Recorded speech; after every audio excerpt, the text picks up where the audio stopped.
Hello and welcome to another installment of the Weird Chronicles. Each episode, we bring you tales of action and adventure from Malifaux and the other side. Malifaux is a frontier community that is rife with crime. Punishments are often brutal. A single slip-up can mean a lifetime of hard labour, or sometimes even longer. I hope you enjoy Chain Gang.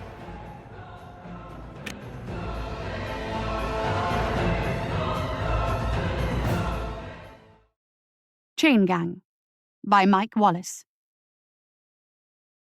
This heat is killing me. Luke wiped his brow, shading his eyes from the noonday sun. I thought Breachside was colder than home. I brought my pickaxe down into the dry, burned orange soil of the Badlands. You start whining now, you'll be doing nothing but till we're little more than bleached bones in the sun. The tall black convict gestured at me. This is all about endurance, kid. You gotta build some calluses on your hands and your mind. What's that supposed to mean? Luke asked. It means get used to it, crybaby, another convict said in a heavy French accent. My gaze wandered over the 10 of us, all convicts dressed in faded green coveralls caked with dust. Deep tans covered our arms, faces, and necks. There was a leathery look to most of us, save for Luke. At barely 18, the kid was the youngest convict I'd seen in a chain gang, freckled and blonde. His mama was probably still crying over whatever he'd done. Look at Richter. He knows how it is, the tall black convict said. I looked further down the line at Richter, the other new member of the gang. He was almost Luke's polar opposite, grizzled and leathery, older than any of us. He was smiling, eyes twinkling with good humor. It's all in the mind, Richter said. Just think about the cool Badlands ahead, and perhaps the amusing garments Herr Gregor may be wearing under that coat. I winced and ducked my head on reflex. Shut your teeth, Curtis, Richter's overweight chainmate, uttered. All right, I said. Maybe Richter is a bad example. Too much sun'll turn you loopy. Richter laughed at that, a big belly laugh. Loopy as a snake. Hey, came a shout from a nearby tree. It was the only one to be seen in this empty vastness, dead and bleached white as bone. Our warden Gregor stood under it. He was taller than me, head and shoulders above the rest of the crew, with a big black beard and a wild-eyed look. He took a long swig from a canteen and patted the whip coiled around his belt. Richter waved. Hey, how about some of that water for us? Get back to work, convict. Whiskey then? I see you brought a few bottles. Shut up, Rick, Curtis pleaded. Gregor started towards us. As if on cue, his 2 guardsmen, men I called red and blue because of the color of their hair and coat, respectively, fell into step behind him, rifles in hand. The wizened old man smiled up at them. Shade, much obliged. Pow! Richter hit the dirt hard. Listen here, scum. You belong to the guild now. You belong to me. I say work, work. I say die, die. I say shut your mouth. You shut your stupid mouth. Gregor stomped Richter with each word. I cursed under my breath. Boss, I called. Come on, he's old. Gregor turned my way. He couldn't quite loom over me like he could Richter, but he managed. You want some too, boy? You break him and he can't work. We all slow down. He drew his pistol and pressed it to my temple. I kill you now. It's one less mouth to feed until replacements come. The others have to work harder, but it's no skin off my teeth. You get it? I frowned. Yeah, I get it. He backhanded me with the pistol. Then back to work. Growling in his native Russian, he went back to his tent. Red and Blue watched us for a moment, then shrugged and went back to loitering. I offered a hand to Richter while I rubbed my jaw. "You all right?" Richter took my hand. A nasty bruise was forming over his eye. "Thanks. You're a gentleman amongst convicts." He breathed in deep and flashed me a bloody smile. "I love it here. Don't you?" I exchanged glances with Luke, Connor, and Philip. Then we went back to work without another word.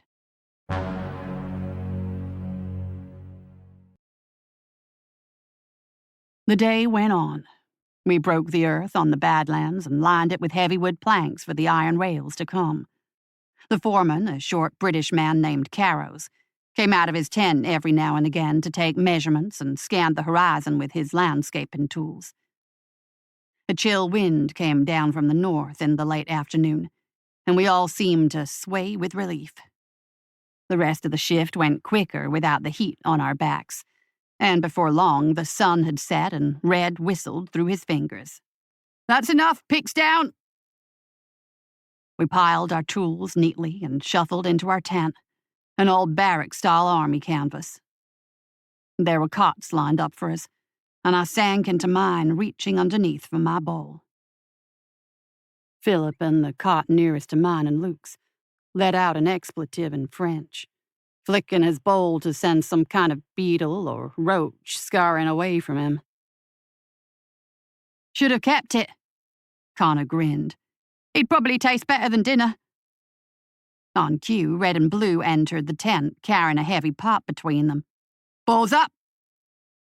They went up and down the cot, slopping pale gray gruel into our waiting bowls.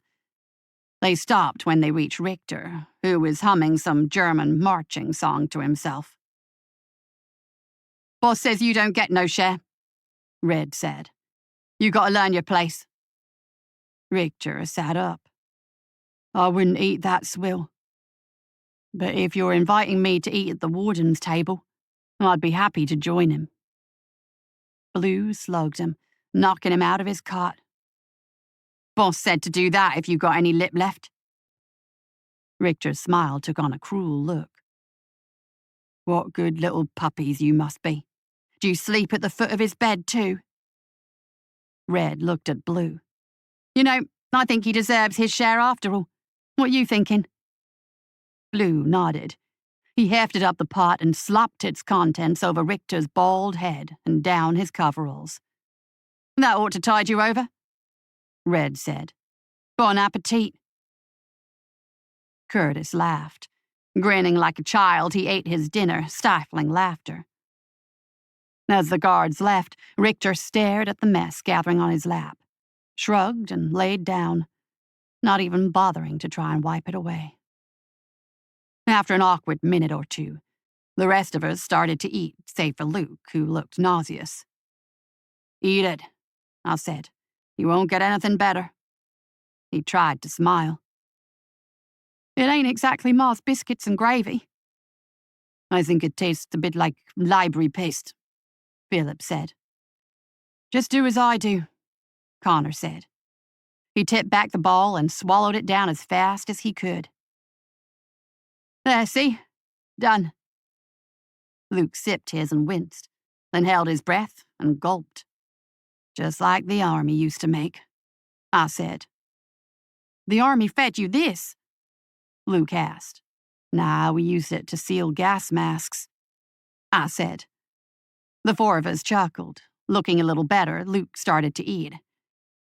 Red and Blue returned, this time with a big clay jug. "Bowls up," Red commanded, and Blue began pouring water into them. "Finish up quick," I told Luke, who started choking down his dinner. He finished just in time for the water. They filled up everyone's bowl except Richter.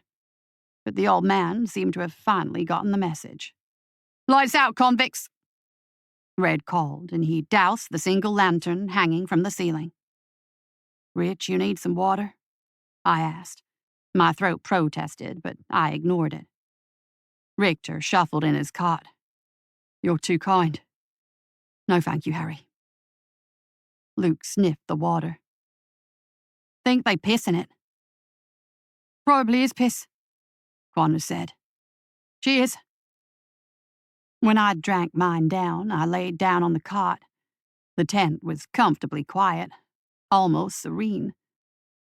Then the smell, heavy and rich, of bubbling stew wafted in from our warden's campfire. Dried meat, peas and onions, cooking away in water and spices.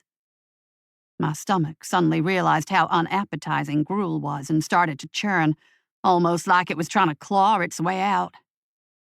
Philip rolled away from the smell and covered his head with his hands. That just ain't fair, Luke whispered. Richter began to hum, that same relentless marching tune. The man had to be sunbaked. I didn't give him another week on the line. I closed my eyes and let exhaustion take me.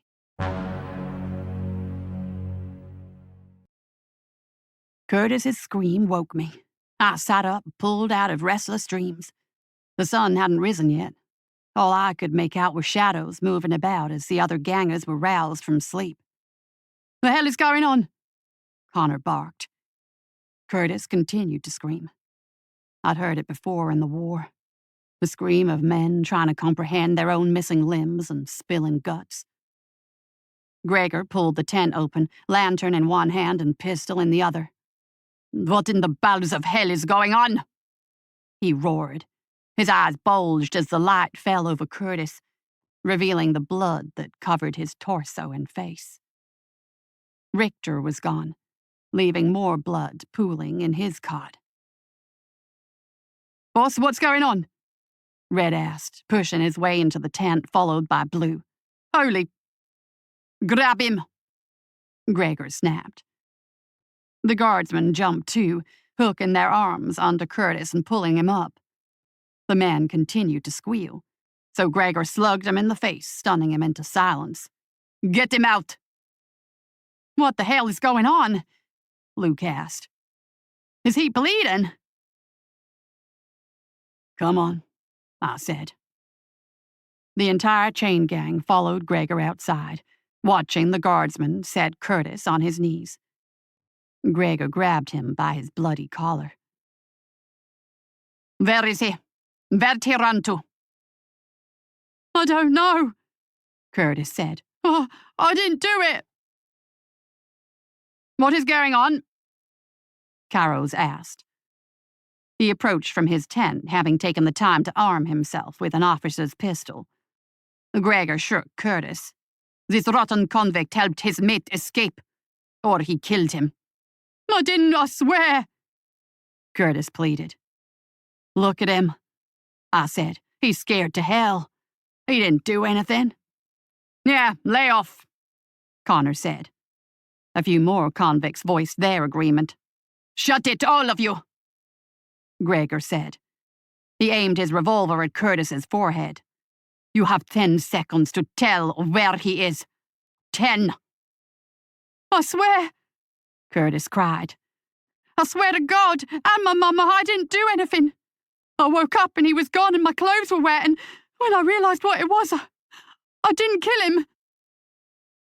Seconds ticked by as Gregor thought it over, staring at each of us. "Then by the power invested in me by the guild, I sentence you to hang until dead."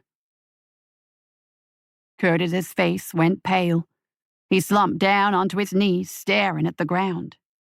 "You can't," Connor cried out. "He ain't did anything wrong." Carrows cleared his throat. "Sergeant, this will not get us answers." "Shut it," Gregor said. "He killed his mate, or he helped him escape. That's all there is to it. I won't have any breaks on my watch." Blue went to his tent and came back with rope in hand. "The tree, boss." Gregor nodded and dug into his coat for a pale crystal that he pushed into Red's hand. The 2 guardsmen dragged Curtis towards the tree, and he did nothing to fight back. Gregor trained his pistol on the rest of us, eyes blazing. "The first man who speaks out of line gets a bullet in the skull," he said. We held our ground and our tongues. When they were done, Red returned and handed the stone back to Gregor. It was now glowing vibrantly. "Get to work," Gregor said to us. He marched back into his tent with the stone. Carrows frowned, shook his head, and withdrew as well. "You heard him," Red said. "Get to it, scum." Numbly, we marched to our picks. For a moment, I fantasized about burying the sharp end in Gregor's face. Then I started to work. None of us looked back at the tree. We didn't speak, any of us, until after Red had handed out our water ration for the evening and put out the lantern. Richter's cot had been hauled out, but his blood was still staining the ground. When the guardsmen were off to their dinner, I sat up in the dark. "Ain't right what happened." Philip nodded. "What do you think happened?" "Maybe Richter tried to break for it. Bled himself to grease the train," Connor asked. "If Curtis killed him, why hide the body and not try to run?" Philip asked. "We all know Curtis didn't do it," I said. The two nodded. "What about that stone?" Luke asked. "That was weird." "Soul stone," I said. "And that ain't weird. Guild'll probably give Gregor a bonus for keeping one close while they did Kurt in." Luke went pale. "You mean the stone sucks out your—" "Don't know," I said. "Death seems to fill those stones up, makes them work. Why do you think we're digging this rail? For gold? There's some soulstone mine down here, and the guild wants to bleed it dry with our sweat and blood. You think they care about our souls after all that?" "More to the point," Philip said. "Two of us are now dead. Someone is to blame." "Gregor," Connor said. "That bastard was drooling to kill Kurt." "Why?" "Maybe Kurt knows something," I said. "Maybe Gregor came in here and after Richter himself." "Gregor doesn't seem the type to kill quiet," Connor said. Luke shivered. "So what now?" "Sleep," I said. "The way we look at it, someone got away with murder." "We shouldn't leave out the possibility that it was not anyone in this camp," Philip said. "We are, after all, in Malifaux." "You mean something came in here and took him?" Luke hissed. "Hey in there!" Red hollered. "I said lights out!" I laid down in my cot. "Maybe something did," I told Luke. "Maybe we best keep our eyes open." I tried to keep awake as long as I could, but eventually exhaustion won over. Dawn came without incident, though. The day passed, and then another. After a week, it was like the incident was a distant memory. We moved our camp further along the Badlands, laid down more rail, and put Curtis's body, still swaying under that lonely tree, as far away from us as we could. A week after Curtis's death, Gregor cornered us outside our tent. "Inspection! Line up!" Confused, the 8 of us formed a line. Blue started to pat us down, while Red covered us with his rifle. "What's going on?" Philip asked. They ignored us until Blue was finished. He shook his head at Gregor. The Russian growled. "Last night, one of you convicts stole from my tent. I want to know which one of you did it. Fess up now, or you'll all get the whip." "No one left the tent," Philip started. "You have 5 seconds," Gregor said. He flicked the whip, loosening it up, then gave it a crack over our heads. 4 seconds. No one spoke. 3. "We didn't take anything," Luke spat from behind me. 2. I tensed my shoulders. I wanted to charge Gregor. Maybe we could pile him down before he could lash out. But his guards... Gregor didn't wait for one. He struck Philip, cutting a lash into his chest through his coverall. The Frenchman screamed and jerked backwards, tripping as his chain pulled taut with Connor. Blood began to soak his clothes. Another crack, and another ganger felt the lash across his arm. I turned and bent away from Gregor as he aimed it at me, and I felt the cut run down my back below my shoulder, grazing ribs. I tumbled over Luke, rolled onto my side, and hid my head as the other gangers trampled me in their desperation. More cracks, punctuated by screams. Red and Blue watched expressionless, but Gregor was foaming at the mouth, veins bulging in his arms as he swung, his face twisted with rage. He didn't stop when the last of us had fallen to the ground, and each crack brought another cry of pain.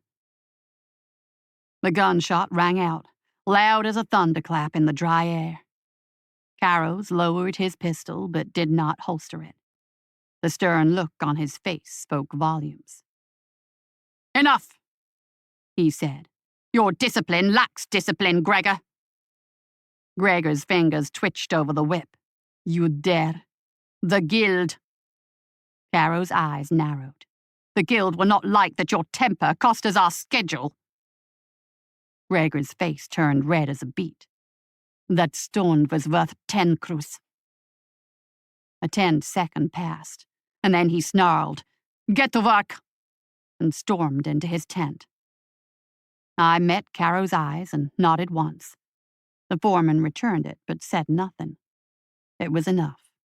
He'd probably saved all our lives.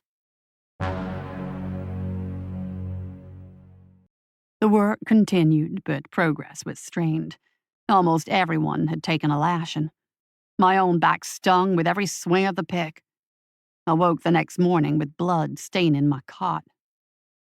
We had nothing but black hate for Gregor now, and the bastard shared it back tenfold.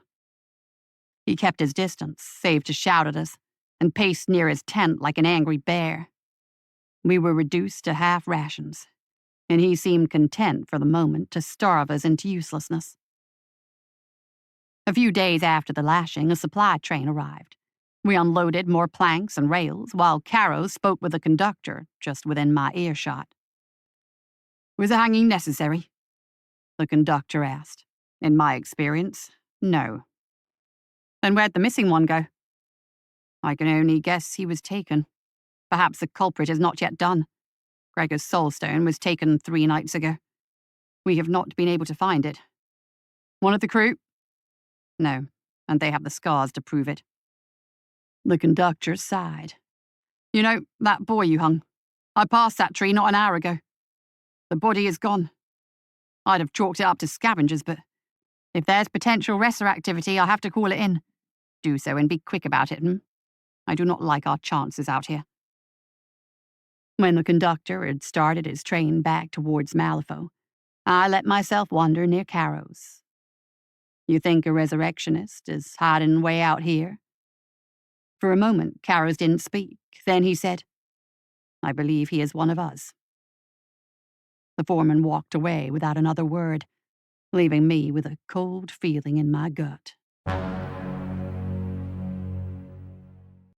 "What's a resurrectionist?" Luke asked when we'd settled in for the night, all 8 of us huddled near my cot, speaking in hushed tones. "Someone who makes the dead move like puppets." "Gregor would kill us all if he suspected," Connor said. "Guild would slap a medal on him for it." "If he ain't one himself," I said. The words hung in the air between us. A few nodded. "So what now?" Luke asked. Connor put a finger to his lips and gestured at the tent exit. Something was moving outside, bigger than Red or Blue. I pantomimed my intent, waving my arms around the group, pointing at the shadowy figure and making a fist-jabbing gesture. Connor and most of the others nodded, but Luke went pale. "Now!" I bellowed, and the gang charged. It wasn't a pretty charge. We gangers are chained to our physical opposite more times than not. It keeps us from making any distance if we try to run. Luke was half my size, and the moment I rushed forward, I almost pulled him off his feet.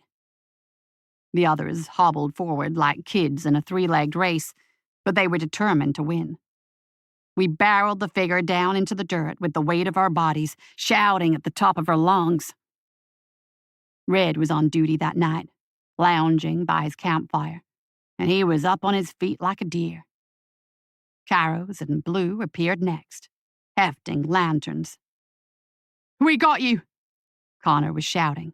"Got you, you Russian son of a—" It was the stink that clued me in, a bitter almond smell. Light fell over our captive, but I knew it wasn't Gregor. It was Curtis. His face was sagging, his flesh slowly desiccating from the Badlands heat. The noose was still bound tightly around his neck. Milky white eyes turned in dry sockets. The stink was coming from his guts. Rot gas had caused them to burst. We all started screaming again, this time in panic. Curtis managed to wriggle free and sink his teeth into Philip's arm, ripping flesh to the bone. The Frenchman's scream turned into a shriek. The gang scrambled, tangling limbs and chains. Curtis rolled onto Philip and started ripping at him, sinking his gnarled fingers into Philip's throat. "Shoot it!" Carrow shouted, but Red was frozen in terror. Philip's cries turned to bloody gurgles. The foreman snatched Red's rifle and fired with practiced ease, sanding lead through both of Curtis's temples. Rotten gore and brains splattered as the heavy body fell. What was that?" Red was yammering.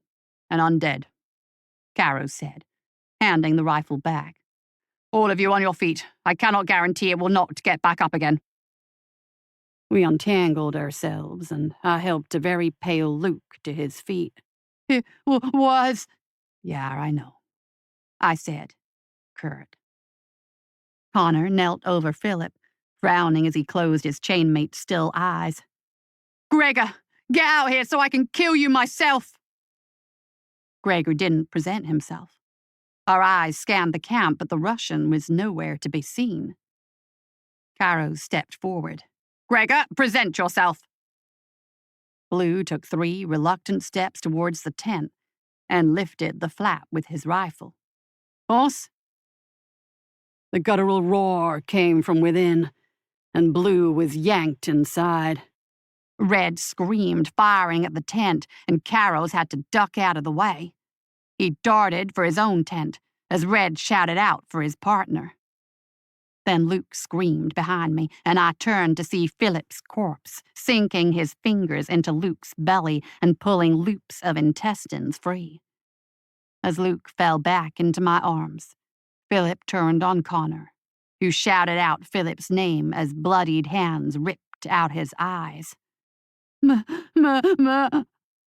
Luke cried. His face and hands were almost blue. His guts dragged behind him through the dirt. "Help us!" I shouted. Red turned his rifle towards us and fired blindly, screaming hysterically. The first bullet hit a ganger in the thigh, and the second hit Philip in the back. But the undead Frenchman didn't flinch. More gunshots rang out until the rifle went dry. "Lay still," I told Luke. I grabbed his guts and started pushing them back into his wound. "Don't try to move." I whirled around looking for a gun, a stick, anything, and I saw the pile of mining picks. "Get the picks! Kill it! Kill it!" I pulled Luke with me, and the kid screamed in agony. I grabbed a pick and a booted foot stomped down on my hand. Gregor stood over me, his face blank. He yanked me up like I was a doll. I saw no anger on his face, no trace of the hate he felt for everyone and everything. His shirt was soaked with blood, and I realized it was his, spilled out of a neat cut across his throat. I struck his arm and kicked at him, desperate to break free, but his grip was like iron. Carrows emerged from his tent with his pistol in hand. He saw Gregor and fired, striking the Russian in his extended arm. It wasn't a kill shot, but it loosened his grip enough for me to get free. I hit the dirt, sucked a gulp of air, and grabbed the closest pick. When Gregor reached out for me again, I swung the tool with all my might, catching him in the leg just above his knee. I twisted and yanked, levering to tear his joint apart, and he fell in a heap as the limb caved in. Blue burst from Gregor's tent, a knife jutting out of his chest. He swung his rifle like a club, hitting Carrows over the head with a horrendous crack. Gregor twisted around, trying to grab at me, and I brought my pick down into his skull, making it jut out of his mouth like a sharp iron tongue. That finally took the on-life from him, and I pulled Luke up into my arms. The scene was a massacre. Philip pounced on another ganger, and while he did, Connor sat up and took down another. Blue turned on Red, who stared in disbelief as his friend and partner bashed his head in. Every time a dead man fell, he got back up and killed someone else. There was only one way out of this. I turned and ran, following the railroad we'd built over the days and weeks before, holding Luke's body against mine like a father with an oversized infant. I ran until I didn't hear any more fighting or screaming, ran until my legs were lead and my back screamed. I ran until dawn, when I collapsed in the shadow of a large rock. Against all hope, Luke was still alive. He'd done little more than whimper as we'd fled. He was still pale as death, and his guts were filthy with blood and dirt. When I laid him down beside me, he managed to find his voice. "Ah, Mama, I'm so sorry, Mama." He repeated it several times, tears mixing with the blood on his face.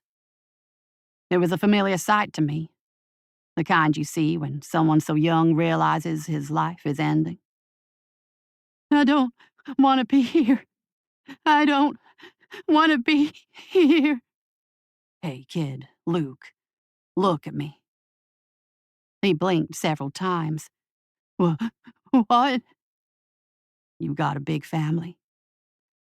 "4 brothers," he said, "and a little sister, Mary." His face twisted in sadness. I sighed. "I don't have a family. I was born on the rails. Never knew my ma, barely knew my pa. But I always had the rails, grew up on them, fought for them. I even killed a man with one once. Always knew I'd die on one. I just figured it'd be back home and not here," my mind finished. I shook my head. "But, maybe when we get this rail built, they'll let us go home, right?" "Home?" Luke asked. His voice was calm. "Home? Yeah. Your family sounds nice, Luke. Nicest thing I ever heard. I think I'd like to meet them someday." I sat quietly, letting him die with just the sound of empty wind in his ears. The day slowly ticked by. I sat beside Luke's corpse, one eye on the horizon behind us, waiting for them to catch up with me. Sitting in the shade without having to work or fight, it occurred to me that I couldn't remember a day like that, when I could just watch the world go by. First a drifter, then a soldier, and finally a ganger. Every day had been a fight to see dusk again, with nothing but a cold bowl of gruel and a stiff cot to welcome me. It didn't seem fair. Just after sundown, I heard the crunch of footsteps. I opened my eyes and saw Richter coming towards me. He looked like he'd seen better days, but surviving out in the wilderness, a pint of blood short with no food or water, I don't think any of us could have done the same.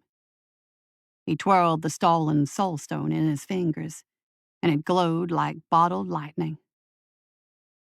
"Thirsty?" he asked, patting a scavenged canteen on his hip. "Quite the day for a stroll, eh?" I suddenly realized why Gregor hated that attitude of his. "Just kill me and get it over with, you damn razor."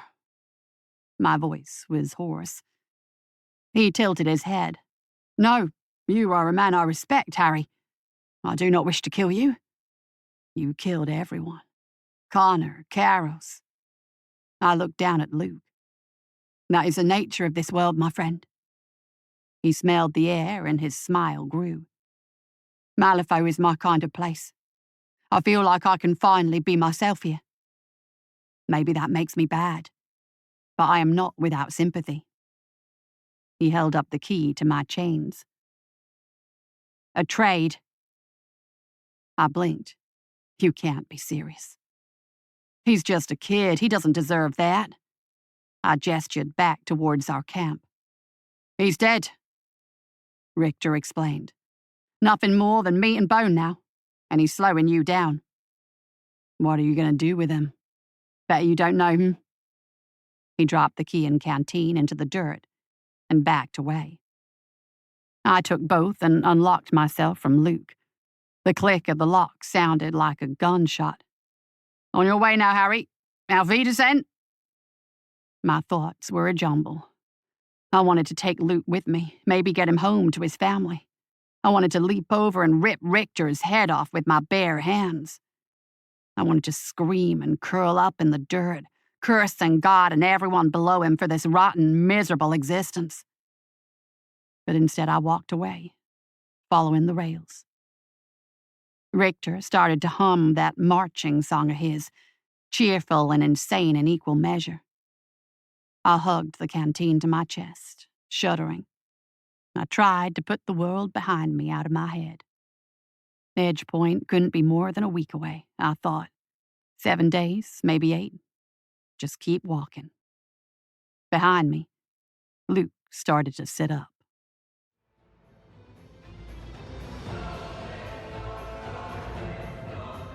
That's it for another installment of the Weird Chronicles. Join us next time for more tales of action and adventure.